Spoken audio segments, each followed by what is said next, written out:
Baik, terima kasih atas kesempatan untuk kali ini. Kita di sini akan berbagi tentang penerapan budaya positif yang kita lakukan di sekolah. Sebelum kita mulai diskusi, pada kesempatan ini yang terhormat Bapak Kadek Dwi Antara selaku Kepala Sekolah SD Negeri 2 Buruan dan rekan-rekan guru yang saya banggakan sudah bersedia meluangkan waktunya untuk melakukan diskusi pada kesempatan kali ini. Baik, kita langsung saja. Ini adalah aksi nyata di modul 1.4 yaitu tentang penerapan budaya positif yang akan kita lakukan di sekolah.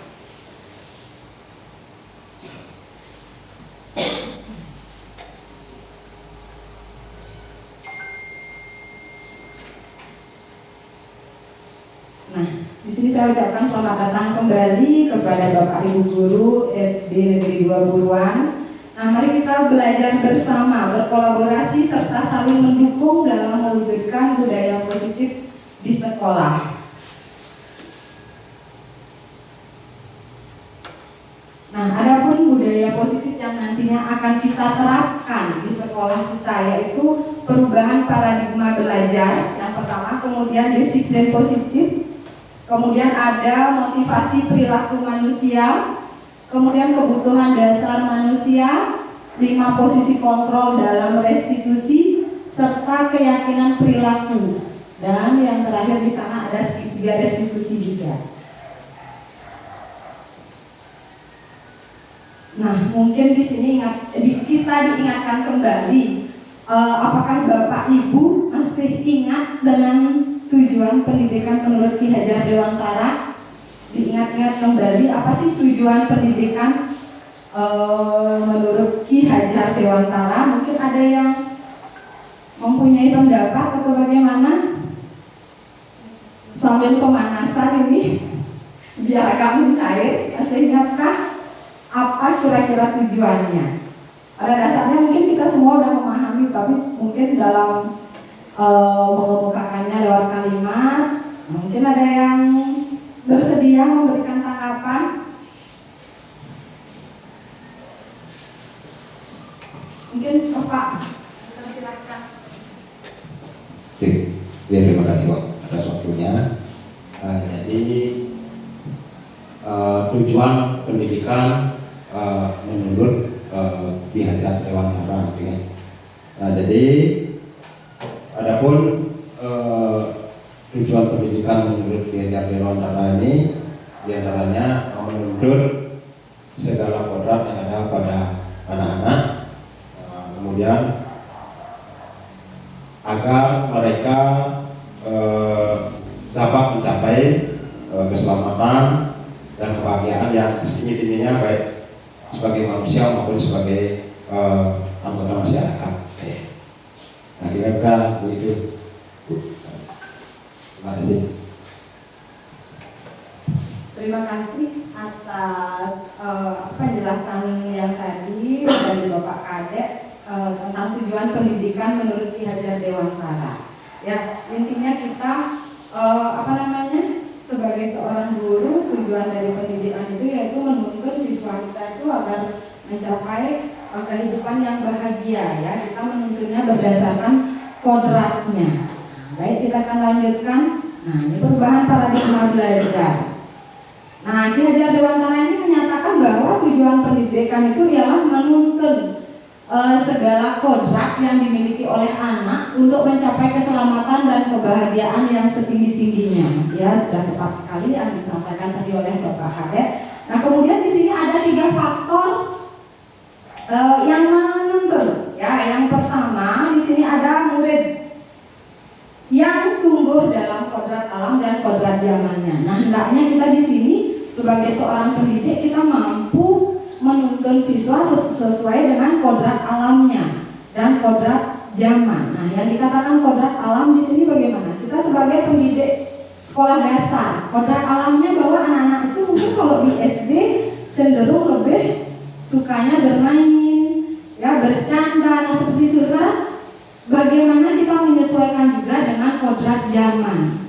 Mungkin pendidikan dahulu beda sekali. sistemnya dengan pendidikan yang sekarang. Kalau misalnya dulu kita mungkin sifatnya itu masih kolonial, nah mungkin, dan sekarang kita sudah berkembang menyesuaikan dengan kodrat zamannya, ya.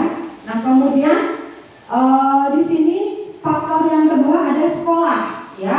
Di sekolah ini kita usahakan supaya bisa menjadi tempat persemaian benih-benih kebudayaan. Nah, disinilah tugas kita membentuk karakter, membentuk budaya siswa menjadi lebih baik ketika dia nanti terjun ke masyarakat. Nah, kemudian di sini faktor yang ketiga ada guru. Nah, kita lah di sini berperan sebagai istilahnya fasilitator, kita yang menuntun murid sesuai dengan kodratnya. Istilahnya kalau misalnya siswa itu dia sudah memiliki bakat, sudah memiliki potensinya masing-masing, sekarang kita lah yang memfasilitasi, kita lah yang menuntun. Istilahnya siswa itu diibaratkan kertas yang sudah ada apa?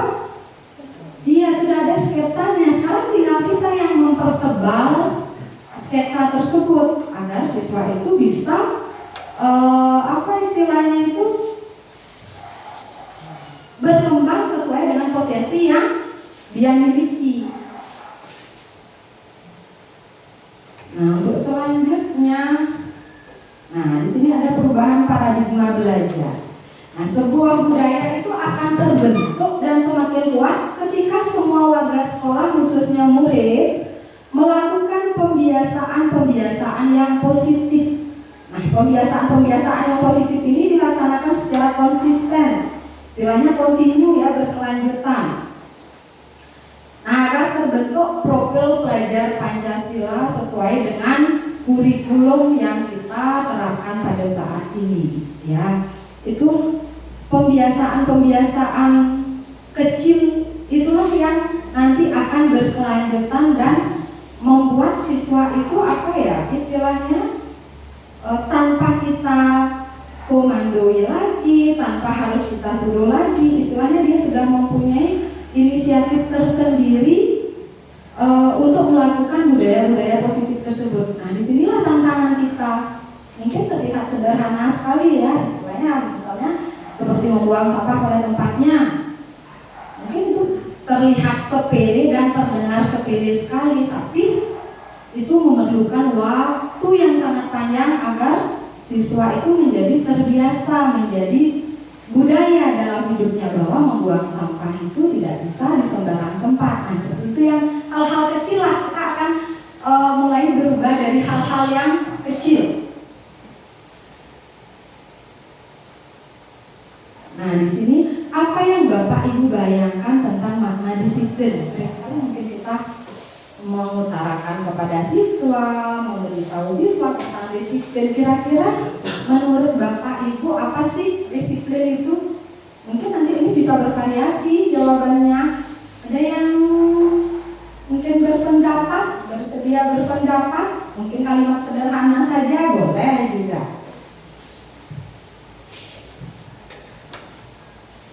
Terima kasih atas kesempatannya. Di sini menurut saya disiplin itu adalah memutuskan atau menghormati guru pada saat contohnya siswa menemui guru di halaman sekolah mengucapkan Om Swastiastu, seperti itu salah satu contohnya. Mungkin yang lain bisa menambahkan. Terima kasih kepada Ibu Putri tentang penjelasannya. Kalau menurut Ibu Putri mungkin disiplin itu dimaknai dengan rasa hormat, dia mau patuh, taat, mungkin seperti itu, ya. Nah, sebenarnya pasti kalau secara istilahnya, secara sederhananya, kalau kita sudah mendengar kata disiplin pasti nggak nyaman sekali, ya. Aduh, disuruh inilah, disuruh itulah, pasti itu kesan yang pertama. Nana yang disiplin dong. Aduh, neborin kene, baca ukurunya nih. Pasti ketidaknyamanan yang muncul yang pertama. Pasti rasa tidak nyaman, pasti ada peraturan yang lain lagi. Tapi kalau kita artikan, justru disiplin itu adalah sesuatu yang memerdekakan. Coba bayangkan, kalau kita disiplin, istilahnya sebelum belajar kita membiasakan membaca 5 menit sebelum belajar. Kalau sudah disiplin seperti itu, nanti mungkin dengan pelajaran-pelajaran yang lain itu kita akan merdeka. Teman yang tidak melakukan disiplin membaca dengan teman yang sudah melakukan disiplin membaca mungkin akan berbeda. Mungkin yang sudah melakukan disiplin membaca dia akan lebih percaya diri, dia tahu pengetahuan yang lebih dari temannya yang lain. Tapi kesannya di sana tidak nyaman kan? Pasti tidak nyaman. Ya, ada pemaksaan. Nah, sekaranglah tantangan kita gimana ketika dia melakukan suatu disiplin itu bisa menjadi sebuah budaya dalam dirinya sendiri. Itu pasti ketidaknyamanan yang pertama muncul itu pasti ketidaknyamanan. Kita mendengar kata disiplin, ada aturan. Nanti kalau saya tadi disiplin ada hukuman. Pasti itu yang pertama akan muncul di bayangan anak-anak. Kadang-kadang kita juga seperti itu kan. Kalau kan disuruh disiplin berarti waduh nanti apa nih kalau saya nggak disiplin bagaimana? Nah, pasti itu yang akan muncul. Nah, di sini kita jelaskan lagi tentang disiplin positif. Nah, kebanyakan orang akan menghubungkan kata disiplin itu dengan kata tertib, teratur, kepatuhan pada peraturan. Ya, dalam budaya, di sini ada kata disiplin berarti dimaknai menjadi sesuatu yang dilakukan seseorang kepada orang lain untuk mendapatkan kepatuhan. Nah, kita cenderung menghubungkan kata disiplin itu dengan ketidaknyamanan, ya. Kurang jelas di sana sedikit ya. Nah, di sini ada disiplin positif. Nah, padahal seorang yang memiliki disiplin diri berarti mereka bisa bertanggung jawab terhadap apa yang dilakukannya. Nah, karena mendasarkan tindakan mereka pada nilai-nilai yang universal, istilahnya kepada norma yang dianggap positif. Ya, berarti mereka apa yang mereka kerjakan, apa yang mereka lakukan itu bisa dipertanggungjawabkan berdasarkan norma yang dianggap positif. Nah, di sini tantangan kita untuk menciptakan disiplin positif. Tentunya bukan lagi menggunakan hukuman. Kalau dulu zaman kolonial, pendidikan kolonial, pasti kita sebagai seorang guru itu penghukum mungkin ya, yang paling pertama ya. Gak jarang mungkin seorang guru itu bawa penggaris ya seperti itu. Nah, sekarang mungkin peruntukan penggarisnya itu kita ubah. Kalau dulu mungkin pakai noel, mungkin sekarang peruntukannya dirubah ya. Nah, kemudian selain menciptakan disiplin positif, tentunya bukan lagi menggunakan hukuman, melainkan dengan pembiasaan positif yang murid yakini tentang nilai kebajikan. Nah, hukuman itu kita hilangkan, kita menggunakan pembiasaan yang positif. Istilahnya kalau hukuman itu mungkin kesannya negatif ya. Nah, sekarang kita rubah supaya kalimatnya itu ke yang positif jadinya. Pembiasaan yang istilahnya itu kita kurangi penggunaan kata tidak boleh, jangan, nah yang seperti itu. Tapi kita ubahlah dalam bentuk kalimat yang lebih positif agar siswa itu memikirkan hal-hal yang baik, bukan ke arah yang negatif.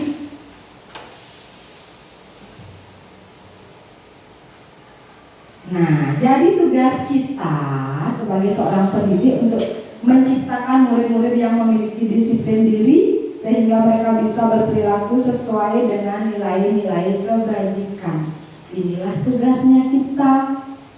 Sekarang yang jadi pertanyaan dalam diri kita, apa yang harus kita lakukan supaya kita bisa menumbuhkan disiplin diri pada siswa? Nah, mungkin sebelum ke siswa, kita refleksi dulu ke diri sendiri. Apa sih yang harus saya lakukan? Contoh kecil izin misalnya. Kenapa sih kita kok usahakan supaya enggak telat datang ke sekolah? Pasti pikirannya apa? Aduh, yang awal pasti dibilang supaya saya nggak telat absen. Nanti bagaimana? Pasti itu pikiran kita di awal. Tapi usahakan untuk yang seperti itu tuh supaya tumbuh memang dari dalam diri kita sendiri dulu, bahwa oh saya mau datang lebih awal ke sekolah, saya ingin dapat pujian, saya ingin dipuji, saya ingin mendapatkan sesuatu yang lebih, saya ingin mendapatkan pengakuan. Itu misalkan. Sekarang bagaimana cara kita merubah pikiran atau mindset kita bahwa kalau kita ke sekolah datang lebih awal ataupun sebelum bel berbunyi, itu adalah merupakan disiplin diri kita sendiri, tidak ada sangkut pautnya dengan entah itu ingin mendapatkan pujian, mendapatkan pengakuan, nah seperti itu. Mari kita sama-sama menumbuhkan itu di diri siswa. Nah, di sini ada motivasi perilaku manusia, ya. Nah, yang kita bicarakan tadi. Nah, dalam motivasi perilaku di sini, terkadang kita melakukan sesuatu karena menghindari rasa sakit atau ketidaknyamanan. Terkadang kita juga melakukan sesuatu untuk mendapatkan apa yang kita mau. Nah, jika boleh saya tahu, apa alasan Bapak Ibu hadir ke sekolah tepat waktu? Nah, sama pertanyaan, apakah karena untuk menghindari ketidaknyamanan, ataukah menghindari dari rasa sakit? Rasa sakit yang di sini tuh mungkin ditegur oleh atasan, mungkin ya. Kan mau orang, kalau saya nanti ke nomor, saya ditegur sama atasan saya. Nanti saya dipanggil mungkin oleh pihak terkait kalau misalnya saya datang terlambat ke sekolah, misalkan seperti itu. Apakah karena itu saja alasan Bapak Ibu mungkin hadir ke sekolah itu mengusahakan tepat waktu, istilahnya. Nah, disinilah kita memunculkan apa? Motivasi perilaku manusia itu. Kita memunculkan motivasi dalam diri kita sendiri. Nah, di sini ada beberapa motivasi perilaku manusia. Ada motivasi eksternal, kemudian ada motivasi internal. Nah, kalau eksternal itu berarti motivasi yang datangnya dari luar ya. Nah, kemudian kalau internal, iya, menghargai nilai-nilai kebijakan diri sendiri yang kita sangat perlukan, yang perlu kita tumbuhkan di sini. Yang lebih yaitu mungkin motivasi internal kita ya, supaya tidak tidak tergantung sama orang lain. Oh, saya ingin mendapatkan pengakuan, baru saya harus melakukan ini supaya saya terlihat baik, supaya saya mendapatkan pujian, baru saya akan melakukan hal ini. Nah, sekarang yang terpenting adalah motivasi internalnya yang tumbuh dari diri kita sendiri.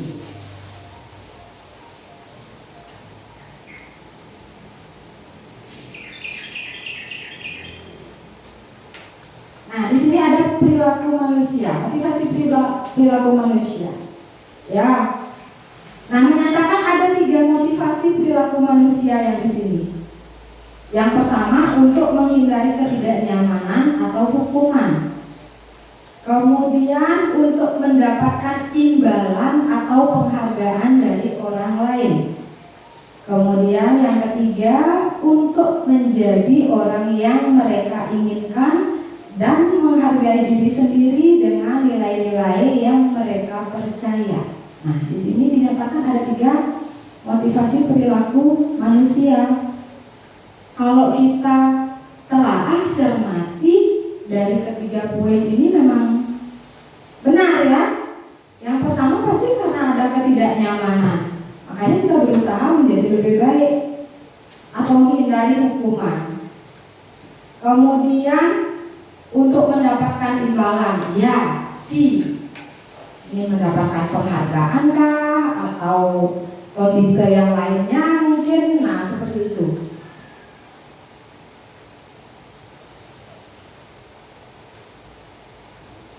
Nah, di sini tugas kita yang tadi kita sudah bicarakan, yaitu menciptakan murid-murid yang memiliki motivasi internal dalam dirinya. Ya, nah di sini murid akan berperilaku sesuai dengan nilai-nilai kebijakan karena keinginannya sendiri. Nah, inilah tantangan terberat kita, supaya dia tidak terikat dengan aturan, tidak terbebani dengan adanya hukuman atau sanksi. Bagaimana cara kita menumbuhkan motivasi internal dalam dirinya? Nah, istilahnya kalau kita sebagai seorang guru pasti sudah sering ya menerapkan seperti itu. Mungkin ada tips-tips dari teman-teman bagaimana kita menumbuhkan motivasi internal dalam diri siswa. Mungkin ada yang memiliki pendapat bagaimana kita menumbuhkan motivasi internalnya. Mungkin berdasarkan pengalaman Bapak Ibu di kelas atau di luar kelas, mungkin ada bagaimana? Silakan Bu Putri.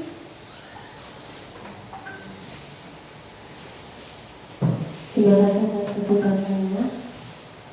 Jadi yang pertama mungkin dengan cara misalnya contohnya di kelas ya, memberikan pembelajaran yang menarik agar siswa Nike lebih ingin iya mungkin lebih termotivasi. Seperti sekarang mungkin menggunakan proyektor, jadi para siswa semua pasti ingin tahu apa yang akan diberikan oleh Bu Guru. Jadi seperti itu salah satunya. Mungkin yang lain menambahkan. Mungkin Bapak Ibu yang lain. Kalau tadi Ibu Putri untuk memunculkan atau menciptakan motivasi internal dalam diri siswa itu mungkin dengan gaya pembelajaran yang menarik bisa, mungkin dengan membuat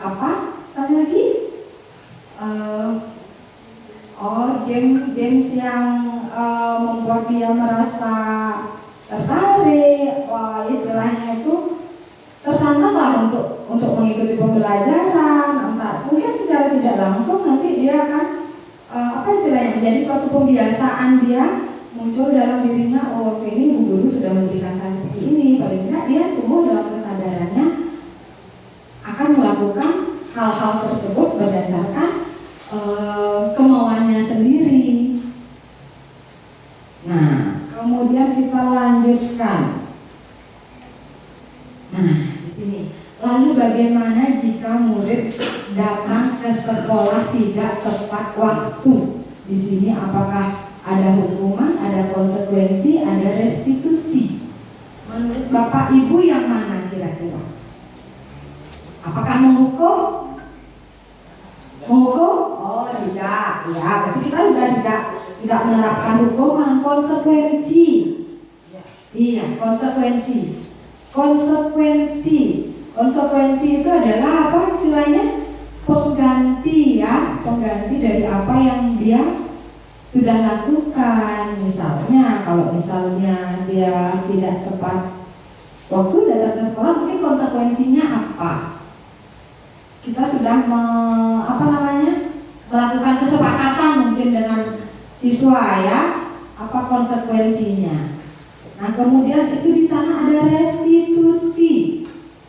Nah, restitusi di sini mungkin kata-kata baru ya yang teman-teman dengar. Restitusi di sini adalah suatu kegiatan atau suatu tindakan yang bisa kita lakukan dengan mengajak siswa itu berdialog. Nah, nanti restitusi itu kita akan jelaskan di setelah ini, pokoknya restitusi akan ada.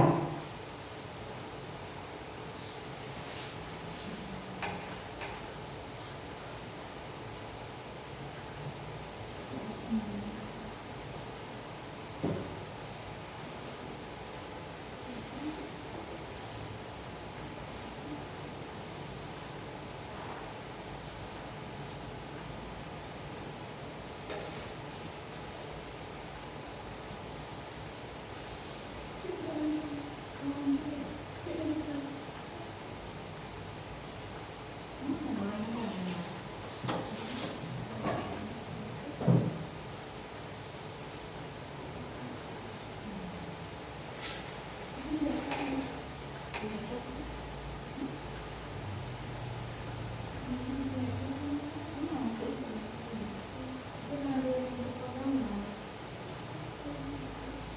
kita lanjut ya.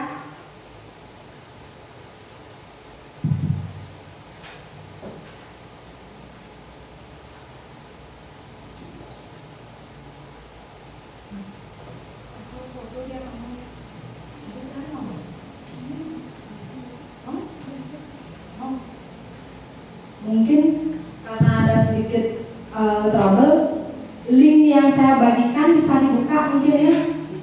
Bisa. Oke, di sana. Iya. Link yang saya bagikan itu mungkin di sana ada tabel. Ada ya?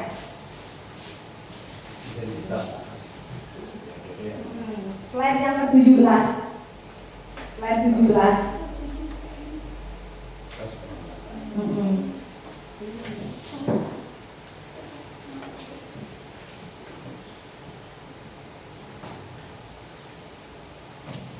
Nah, di sana ada identitas sukses, ya, ada identitas gagal. Di sana teman-teman bisa lihat ada identitas gagal. Yang cenderung mengalami identitas gagal itu adalah hukuman. Apabila kita memberikan hukuman itu identitasnya gagal. Nah, di sana di tabelnya tersebut sudah ada penjelasan sesuatu yang menyakitkan harus terjadi. Pasti kalau kita memberikan hukuman itu akan ada rasa apa? Rasa tidak? Iya, rasa tidak nyaman. Pasti akan ada korban kalau kita memberikan hukuman. Itu identitasnya sudah gagal. Tidak ada sesuatu yang kita hasilkan ketika kita memberikan hukuman kepada murid. Nah, kemudian kalau kita dikatakan identitas sukses tentang disiplin, yaitu konsekuensi. Tentang konsekuensi kita bisa lihat di sana ada sesuatu harus terjadi. Ya, kalau restitusi itu merupakan pilihan. Kita mampu memberikan konsekuensi itu apa? Istilahnya pengganti. Kalau misalnya dia tidak mengerjakan PR, apakah kita suruh dia untuk maju ke depan kelas untuk mengangkat satu kakinya? Apakah itu dapat? Iya, hukuman. Berarti tidak akan, tidak akan menghasilkan apa-apa. Nah, kita gunakan apa? Konsekuensi. Bisa mungkin dengan apa istilahnya, memberikan dia mengerjakan kesempatan dia untuk mengerjakan tugas. Kemudian kalau restitusi, seperti yang saya katakan tadi, kita melakukan dialog. Mungkin kita tidak bisa mengajak langsung siswa itu, kenapa kamu tidak buat PR, malas sekali kamu, itu misalkan. Tapi kita bertanya mungkin apa alasan dia sampai tidak membuat PR. Mungkin kita tidak pernah duga kan alasannya. Siapa tahu dia membantu orang tuanya kah di rumah atau bagaimana kan? Itulah dalam dialog segitiga restitusi itu yang kita lakukan supaya kita bisa mengidentifikasi masalahnya, kemudian kita bisa apa istilahnya mencari solusi yang terbaik untuk anak tersebut. Nah, seperti itu. Ini di slide-nya nggak mau kelihatan loh.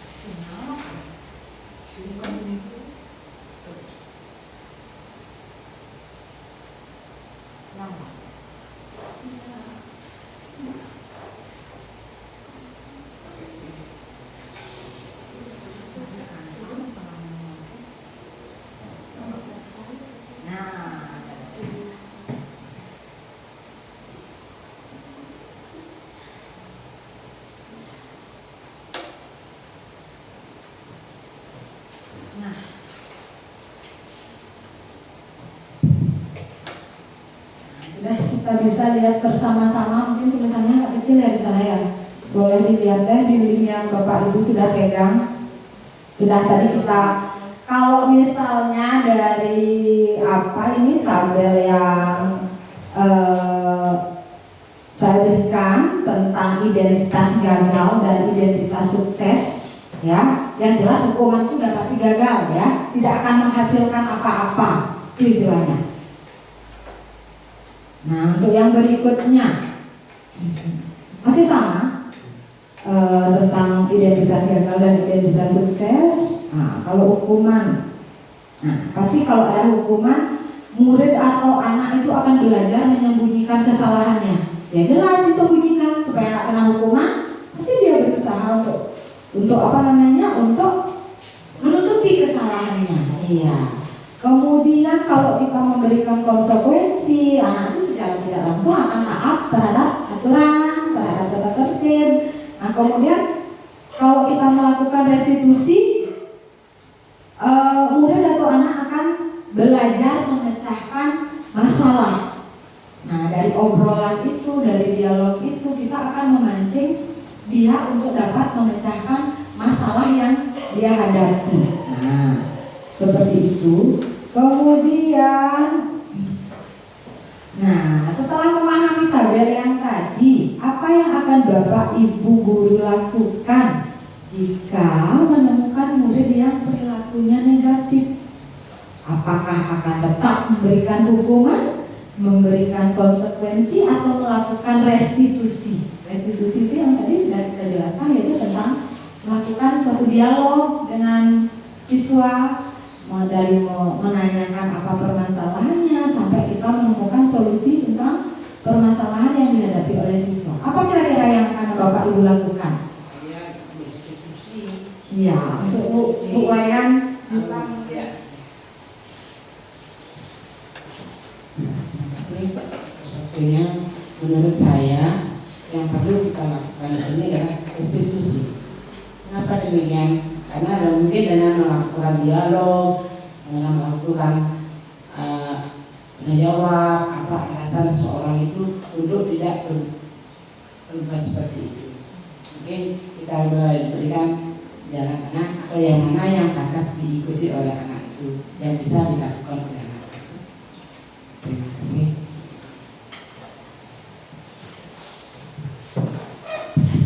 Oke, terima kasih kepada Ibu Wayan. Tadi sudah memberikan sedikit tips ya bagaimana atau penjelasannya bagaimana apabila kita menemukan murid yang perilakunya negatif, mungkin dengan melakukan restitusi ya, melakukan dialog, kayaknya itu lebih efektif. Iya, lebih efektif kita dapat memecahkan masalah yang dihadapi oleh siswa. Yang jelas hukuman itu kita udah potong ya.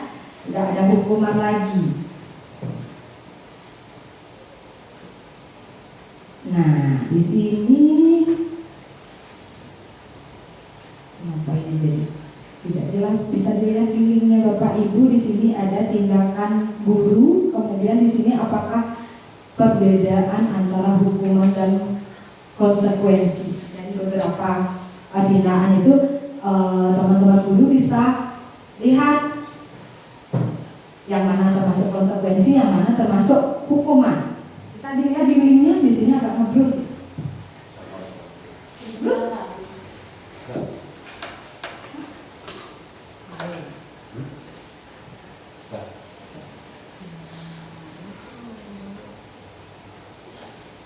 Terus kelihatan? Kelihatan?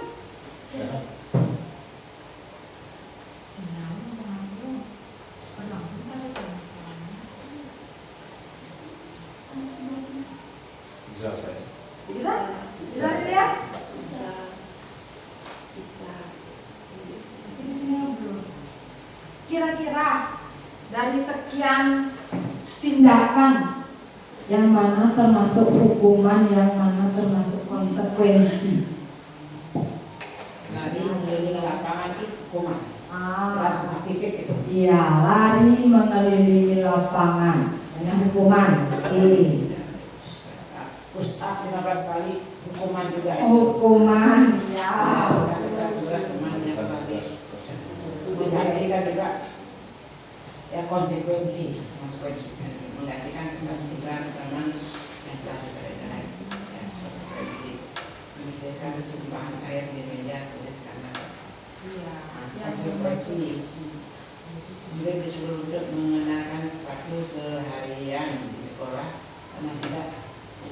sepatu hitam.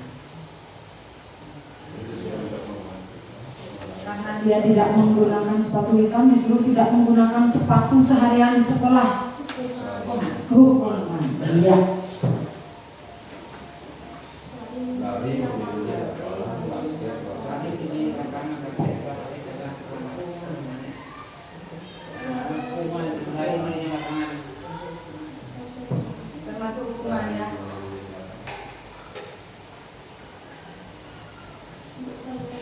Nah, Pelajaran PJO untuk pelajaran yang mana ini? di lapangan basket 2 kali. Nih, udah. Oh, untuk pelajaran PJOK mungkin itu ya yang terakhir yang menjadi dilema mungkin ini agak-agak berpikir lari mengelilingi lapangan basket 2 kali karena terlambat 10 menit untuk pelajaran PJOK. 10 menit. Terlambat 10 menit. Nah, kira-kira apa? Kalau kita di sini mengatakan itu konsekuensi, karena apa? Itu pelajaran PJOK dan telatnya 10 menit. Mungkin 10 menit sebelumnya teman-teman yang lain udah dapat keliling, udah dapat keliling 2 putaran. Nah, karena dia terlambat 10 menit, dia diminta lah mungkin ya.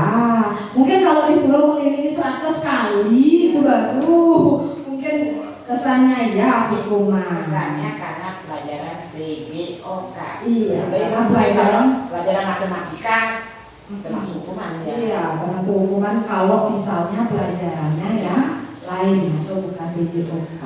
Ya berarti kita dari sini berarti udah apa ya, sebenarnya udah memahami yang mana hukuman, mana konsekuensi, yang mana harus kita hindari, dan yang mana harus kita laksanakan agar tumbuhlah budaya positif di sekolah.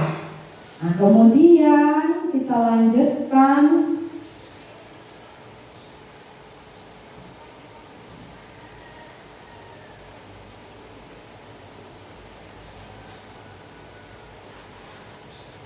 Nah, sudah kita bahas tadi ya tentang hukuman. Nah, istilahnya di sini kesimpulannya. Nah, pemberian hukuman itu akan membentuk identitas gagal.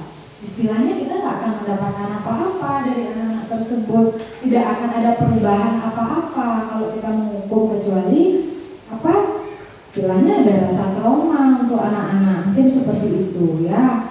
Nah, kemudian untuk membentuk identitas sukses pada murid, kita bisa melakukan konsekuensi atau restitusi. Nah, yang tadi mungkin masih bertanya-tanya tentang apa itu restitusi.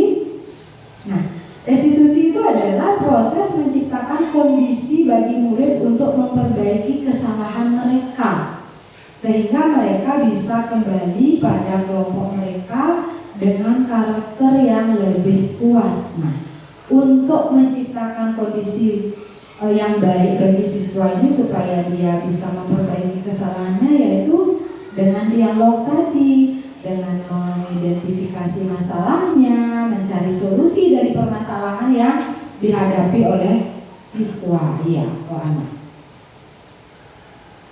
Nah, di sini ada 9 ciri-ciri restitusi, ya. Nah, di sini yang pertama bukan untuk menebus kesalahan, namun untuk belajar dari kesalahan, ya. Dia belajar, istilahnya setelah kita melakukan dialog, setelah kita melakukan percakapan, kita berharap murid kita itu bisa belajar dari kesalahannya dan tidak mengulanginya lagi. Nah, yang di sini kemudian memperbaiki hubungan, ya. Yang ketiga di sini ada tawaran, bukan paksaan. Kita memberikan dia pilihan. Kalau misalnya anak-anak melakukan apa, seperti tadi tidak membuat PR, pilihannya apa? Kita kasih dia tawaran, nanti dia yang akan memecahkan, memikir sendiri juga apa yang harus dia lakukan. Kita mengarahkan dia seperti itu. Nah, kemudian restitusi itu menuntut untuk melihat ke dalam diri, ya. Kemudian poin yang berikutnya itu restitusi mencari kebutuhan dasar yang mendasari tindakan. Kita nanyain alasannya kenapa kamu tidak mengerjakan PR. Kita tanyakan dulu ke siswanya. datang baru yang nggak buat PR, aduh yang urusan males bener, terus dihukum terus ini. Kita tanya dulu apa yang mendasari tindakannya tersebut. Kemudian restitusi diri adalah cara yang paling baik, tapi memang memerlukan waktu yang lama untuk ini. Nah makanya Bu, kalau misalnya ini nggak berhasil, saya sudah melakukan restitusi berkali-kali, gimana caranya? Ya gimana?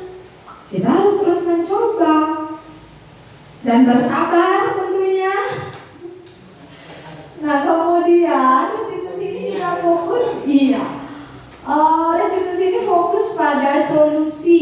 Ya, restitusi ini mengembalikan murid yang berbuat salah pada kelompoknya. Istilahnya setelah dia melakukan kesalahan, melakukan kekeliruan, kita berharap dia belajar dari kesalahannya dan bisa bergaul kembali di teman-temannya. Istilahnya setelah dia melakukan kesalahan tidak ada istilah bully, tidak ada istilah mengejek gitu. Istilahnya dia sudah sadar dan kesalahannya dan dia siap bergaul pada kelompoknya. Nah itulah ciri-ciri dari restitusi. Nah di sini ada kebutuhan dasar manusia, ya. Tapi di sini tidak terlihat jelas. Kalau di link yang saya bagikan bisa nggak terlihat? Ada 5 di sini sebenarnya. 5 kebutuhan atau pemenuhan dasar kebutuhan manusia di sini. Ada yang pertama, ada kebutuhan untuk bertahan hidup atau survival, ya. Kebutuhan manusia akan kasih sayang dan rasa diterima. Semua ini adalah kebutuhan dasar manusia, tidak dibedakan oleh jenis kelamin. Semua manusia memiliki 5 kebutuhan dasar ini. Kemudian ada kebutuhan kebebasan, ada kesenangan. Mungkin yang di bawahnya lagi satu apa ya? Di sini kepotong ya.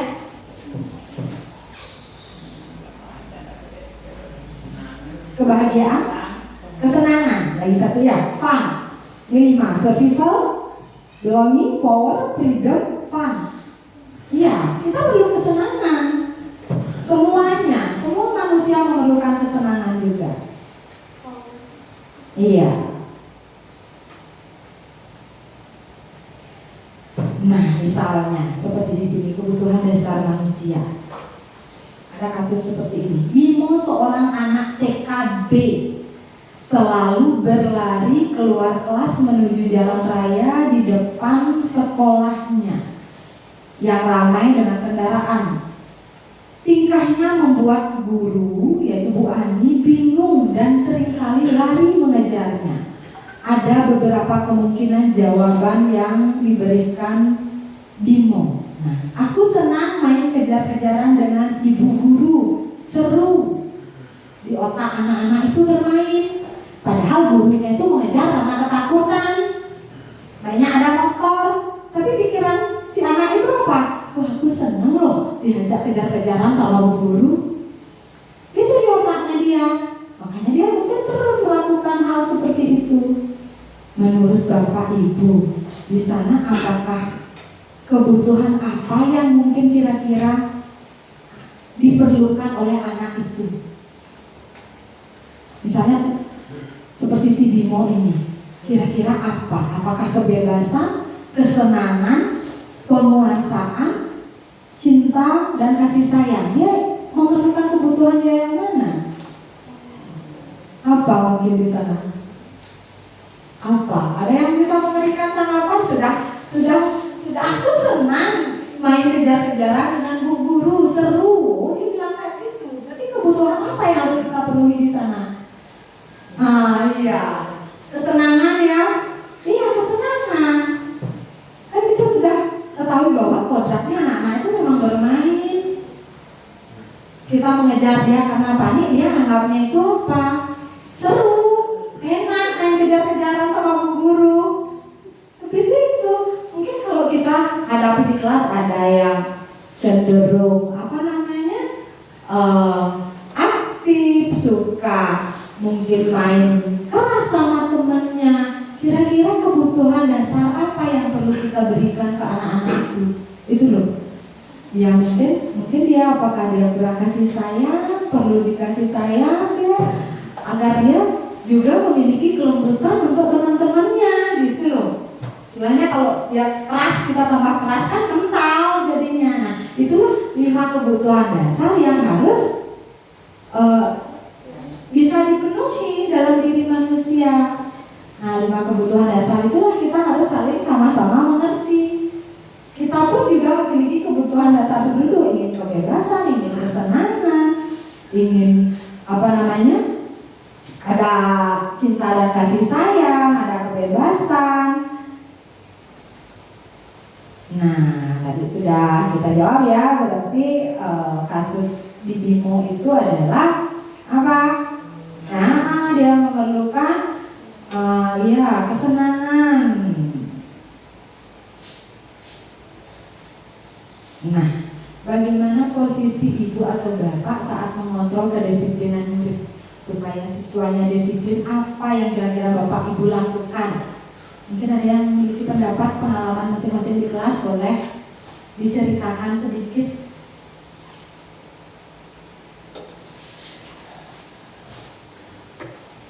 Terima kasih atas waktu yang telah diberikan kepada saya.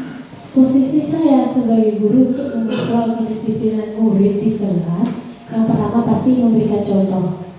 Karena apalagi anak SD itu sifatnya masih meniru, apa yang dilihat itulah yang akan dilakukan. Jadi kita harus memberikan contoh terlebih dahulu.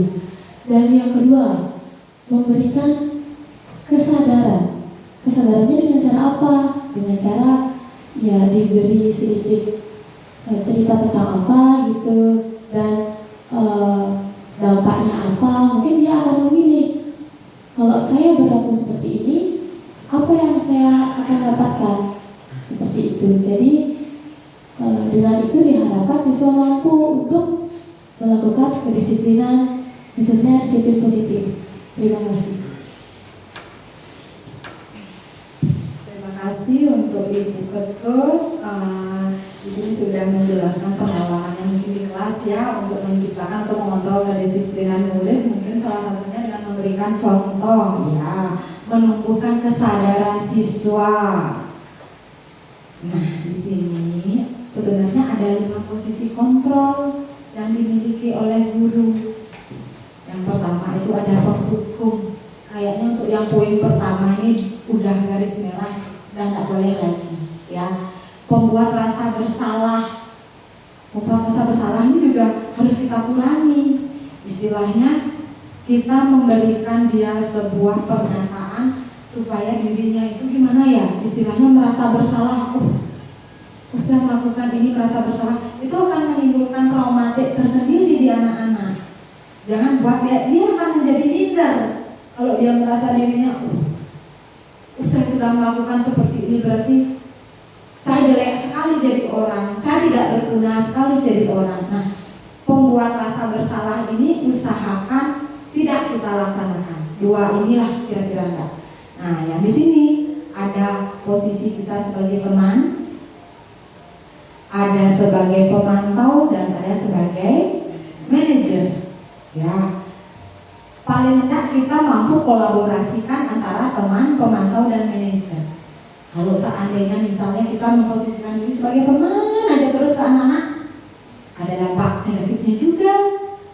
Dia tidak bisa membedakan gimana cara kita menghormati guru atau dengan berbicara dengan teman. Semua dianggap seperti teman. Nah, disinilah kita mampu memposisikan ketika bagaimana kita menjadi teman, ketika bagaimana kita memposisikan diri sebagai pemantau, dan ketika bagaimana kita memposisikan diri sebagai manajer. Ya, manajer.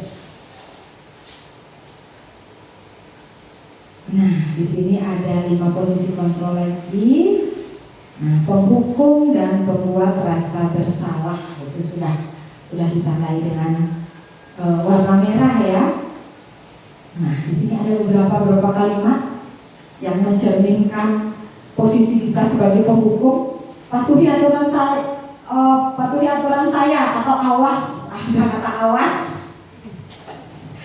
Nah, seperti itu mungkin kita bisa hindari ya. Kemudian ada pembuat rasa bersalah. ibu sangat kecewa sekali dengan kamu. Itu menimbulkan rasa traumatik yang dalam mungkin bagi siswa. Oh, guru saya sudah menganggap saya seperti ini. Ya, istilahnya kita sebagai guru itu keberpihakan itu kita tiadakan. Ya, kita mencari solusi yang terbaik untuk permasalahan yang dihadapi oleh anak-anak. Nah, kemudian mengontrol murid sebagai teman. Ayo bantulah demi bapak ya, atau demi ibu ya. Nah, bahasa-bahasa yang seperti itulah kita gunakan supaya posisi kita dengan siswa itu sebagai teman ya. Kemudian ada sebagai pemantau di sana. Pemantau itu berarti kita mengawasi, kita mengingatkan kembali aturannya apa ya. Kita ingati lagi dia, mungkin peraturan kelas dia melanggar, tidak mengerjakan tugas. Aturan kita apa ya, kesepakatan kita apa ya, kita mengingatkan dia. Padahal itu sudah menjadi kesepakatan sebelumnya. Nah, kemudian di sini ada manajer atau posisi mentor ya. Nah, apa yang kita yakini? Nah, apa yang sudah kita sepakati? Nah, jika kamu meyakininya, apakah kamu bersedia memperbaikinya? Nah, yang seperti itu. Kalau tahu udah dia salah, tanyakan siap nggak dia memperbaiki. Nah, seperti itu kalimat-kalimat yang bisa kita gunakan dalam menentukan 5 posisi kontrol kita sebagai guru. Nah, kalau seperti ini, kalau yang tadi berdasarkan kalimat yang tadi, saya kecewa sekali dengan kamu. Berarti kira-kira kalau kita sampai melontarkan kalimat seperti ini, kira-kira yang mana? Apakah kita sebagai teman kah? Membuat orang merasa bersalah, pemantau atau penghukum? Kira-kira yang mana? Membuat orang membuat orang merasa bersalah. Ayo kita cek. Iya, membuat pintar-pintar semuanya di sini. Nah, kemudian ada keyakinan kelas. Apa sih keyakinan? Kalau dulu kita memasang tata tertib kelas, peraturan kelas, ya. Misalnya kalau tata tertib, kalau peraturan itu apa ya? Mengikat sekali, terbebani sekali, ya. Nah, kalau keyakinan di sini istilahnya, kalau apa ya? Suatu kesepakatan yang kita laksanakan bersama untuk kenyamanan bersama. Istilah misal, saya seperti contoh yang saya buat, mengapa memakai helm? Mengapa memakai masker? Kalau memakai helm, bayar kita yang pertama apa? Coba deh, kalau bapak ibu kenapa memakai helm? Pasti bayar, oh pasti tangkap polisi. Iya nggak? Kalau misalnya semua dari dalam diri kita pasti, oh kalau saya pakai helm biar berjarak dekat tidak jauh. Kalau saya nggak pakai helm, amit-amit itu istilahnya kalau misalnya terjadi sesuatu. Iya, itu melindungi organ vital kita sebenarnya. Pasti otak kita, saya pun jujur, kenapa ya kok harus pakai helm? Apa saya tangkap kok ya polisi, saya udah bilang, gitulah istilahnya kan. Pasti itu pikiran utama kita. Sekarang gimana cara kita mengubah itu? Oh, biar timbul dari dalam diri kita sendiri. Oh enggak, kalau saya pakai helm itu menyelamatkan saya, menyelamatkan diri saya kalau saya bepergian. Sama halnya mengapa memakai masker? Iya, supaya saya tetap sehat. Pasti itu kan poinnya. Nggak ada yang kalau saya nggak pakai masker ini kena sopean, musuh aja tetangga saya nggak mau masker, saya anak mau saya insop gitu misalnya kan. Nah seperti itu. Nah itulah yang harus kita. Nah keyakinan kelas, kita berada di sini, keyakinan kelas ya. Murid-murid pun demikian, mereka perlu mendengarkan dan memahami arti sesungguhnya tentang peraturan-peraturan yang diberikan. Apa nilai-nilai kebijakan di balik peraturan tersebut? Apa tujuan utamanya? Kemudian menjadi tidak tertarik atau takut, sehingga hanya sekedar mengikuti serangkaian peraturan-peraturan yang mengatur mereka tanpa memahami tujuannya. Misalkan seperti di keyakinan kelas, kalau kita mau menciptakan suasana kelas yang bersih dan nyaman, mungkin apa kata-kata yang bisa kita gunakan supaya Jangan membuang sampah sembarangan. Itu termasuk. Kita gunakan kalimat yang lebih positif. Atau enggak, mari kita jaga kebersihan kelas. Jangan pakai kata-kata jangan buang sampah sembarangan. Kesannya itu udah negatif sekali. Kalau bahasanya itu mengajak. Iya, istilahnya mengajak seperti itu ya, mengajak dengan konotasi yang positif, lebih positif lagi. Mari kita jaga kebersihan kelas. Berarti kalau kita udah menjaga kebersihan kelas, otomatis kita tidak akan membuang sampah sembarangan. Nah, gitu. Kita lebih menumbuhkan hal-hal positif dalam diri siswa.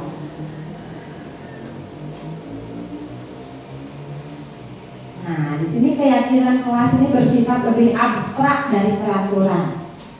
Istilahnya abstrak di sini lebih luas ya, lebih luas mungkin ya. Kemudian kalau peraturan itu kan lebih rinci dan konkret, detail itu istilahnya. Kemudian keyakinan kelas berupa pernyataan-pernyataan universal. Kemudian pernyataan keyakinan kelas senantiasa dibuat dalam bentuk positif. Tadi udah kita bilang juga, misalnya kita ingin siswa kita tetap menjaga kebersihan kelas, kita gunakan bahasa yang positif. Marilah kita jaga kebersihan kelas. Nah, seperti itu ya. Dan keyakinan kelas sebaiknya sesuatu yang dapat diterapkan di lingkungan tersebut ya. Mungkin nanti setelah ini kita sudah belajar tentang keyakinan kelas, mungkin bisa diterapkan di masing-masing kelas kita masing-masing, dan nanti akan menjadi bentuk umum. Kita bisa terapkan keseluruhan di sekolah kita keyakinan ini ya, keyakinan sekolah mungkin ya. Nah, dalam menyusun keyakinan kelas kita tidak bisa sepihak. Kita harus melibatkan siswa. Keyakinan yang kita ambil itu sebenarnya berdasarkan inisiatifnya siswa. Kita memfasilitasi dia, mana yang akan dia sepakati, mana yang akan dia mau laksanakan ya untuk keyakinan bersama. Nah, kemudian catatlah masukan-masukan murid tentang keyakinan mereka dalam sebuah kertas besar, atau bisa meminta murid menempelkan sendiri. Nah, mungkin kalau kita di SD membuat keyakinan kelas, kalau kita kalau menyuruh siswa untuk mengutarakan maksudnya dia masing-masing, itu kayak belum mampu. Iya, kitalah yang memfasilitasi. Iya, memberikan apa istilahnya? Ya, lebih banyak masukan. Nanti mungkin dia yang memilih. Mungkin kalau di kelas yang lebih tinggi, mungkin bisa kita terapkan ya, yang jelas nanti ya, anak-anak mungkin setuju anak kalau kita begini. Nah, mungkin kalau di kelas 6, kalau di kelas 6 sudah bisa ya mengungkapkan pendapatnya. Ya, mungkin kalau di kelas rendah kita cenderung akan lebih banyak memberikan pilihan-pilihan yang positif itu ya.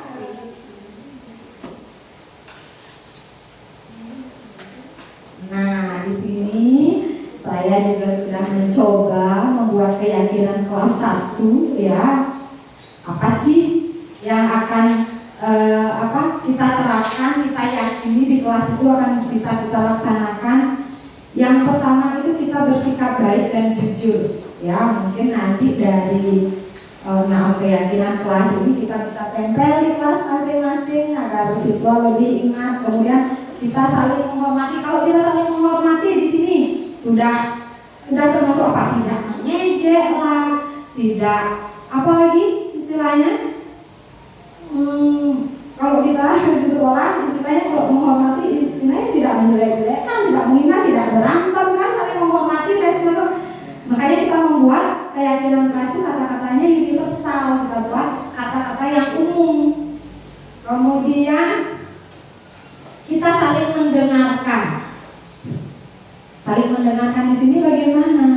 Supaya kita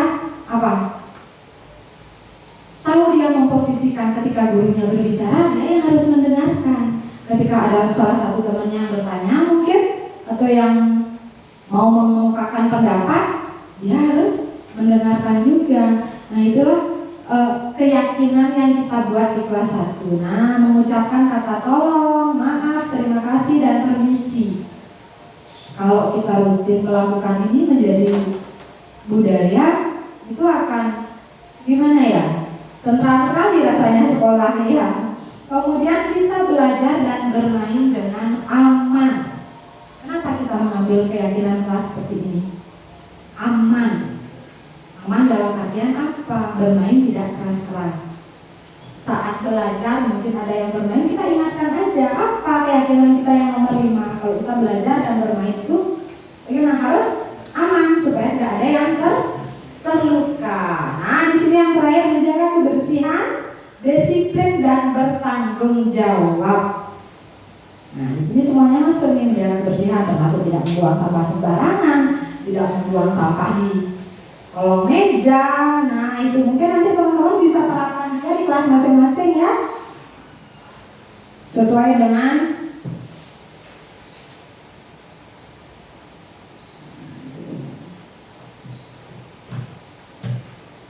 di sini kita ulas kembali tentang segitiga restitusi.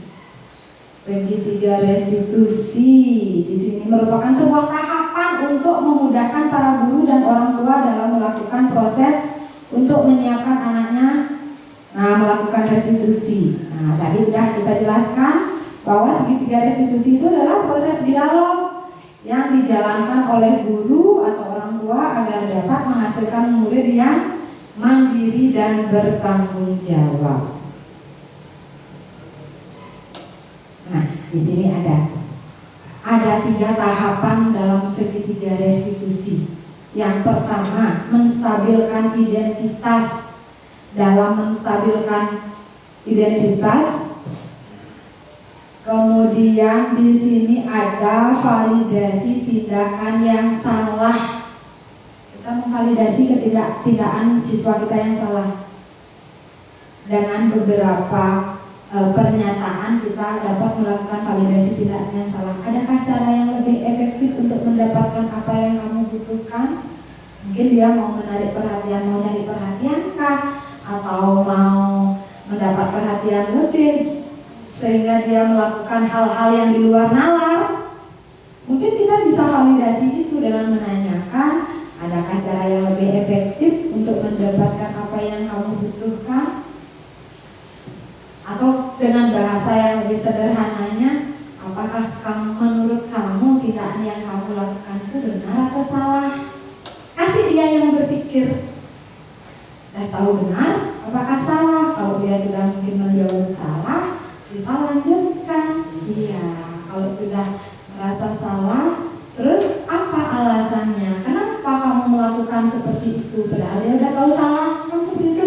Dari dialog itulah kita memunculkan motivasi siswa untuk memperbaiki kesalahannya. Nah, kemudian menanyakan keyakinan. Sudah tahu salah, kemudian ditanya alasannya, kita tanyakan lagi.